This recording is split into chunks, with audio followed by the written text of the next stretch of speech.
Ikipe ya APR ibonye intsinzi ivuye kure cyane. Ni intsinzi wakiriye gute ikipe ya Ukunda APR? Ikipe ya APR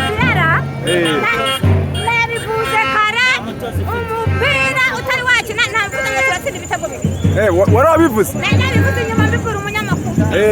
Urumva ikipe yacu ya APR nubwo gutsinda byamanje kugorana twanganyije ubusa ku busa. Urimo kumva kuri Imana yaduhaye mu gice cya kabiri. Igice cya kabiri muri Imana yavuga ngo uwanyu kuri tsi.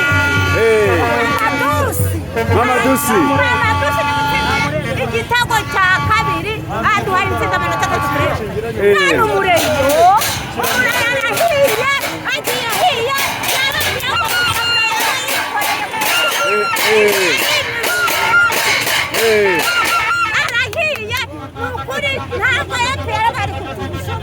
ntabwo mwari kubyemera ariko byari birangiye bibaye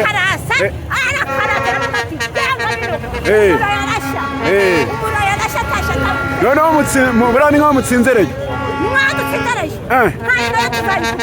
kuko yamuba yaje kutwishimaho bagiye baririmba mu gice cya kabiri tunganyije urumva ngo turatsindwa barasohoka ngo turatsindwa ariko nanone agiye ugira cyangwa apfumurwa hanyura atashye atavuze umurera arahiye ndisimbura nkaba nitwa Helena. Witwa Helena? Ni ukuri mu izina rya Yesu ntabwo izamfara yari kustaha isi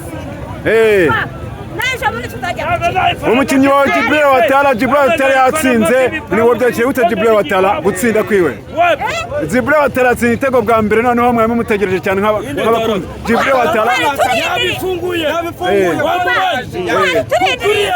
uriya mukinnyi ni umwataka yakagombye guhemba abakinnyi bo muri Arsenal batanu sibyo amafaranga yembwa muri APR yahemba abakinnyi batanu bo muri AS Kigali anabagaburira n'ibishyura n'inzu wamubonye buriya yabifunguye Omedi ni mubuzi kare watsinze igitego cya gatatu ku isi wamubonye none Watara yaje AS Kigali n'ibishingwe n'irondo kandi abantu bishyuza ibishingwe n'irondo barinduba byose byaba abantu bari bagiye kubisamo APR njyewe nkaba nisimbuza iyo mageragere nkaba nitwa Helena kuva mageragere arahiye mageragere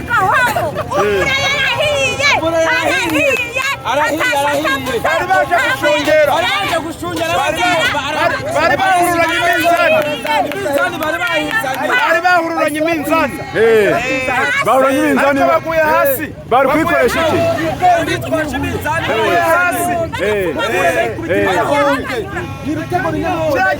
cya gitego ni igitego cy'igikombe Mama Dusi yakoze umuti